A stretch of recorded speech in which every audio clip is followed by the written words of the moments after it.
मैं टिकटॉक बनाती हूँ लेकिन इसके लिए भी मेहनत करनी पड़ती है। पंजाब के बजट में पहली बार कोई टैक्स नहीं लगा। स्पीकर साहब आप इधर देखें।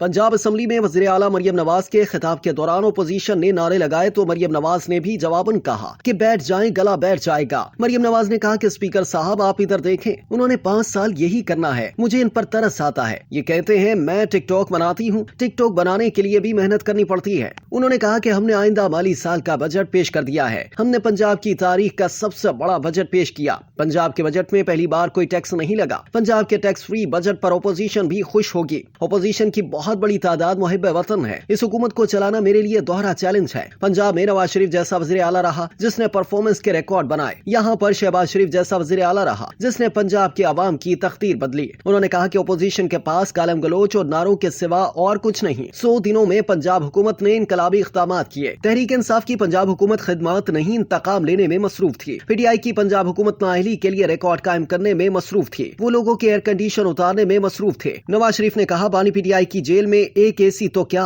2 लगवा दो, एतराज नहीं। पंजाब हुकूमत ने आज तक ऐसा कदम नहीं उठाया कि मुखालिफ की सहूलत बंद कर दो। मरियम नवाज ने कहा कि दूसरे कैदियों को वो सहूलत मुयस्सर नहीं जो बानी PTI को है।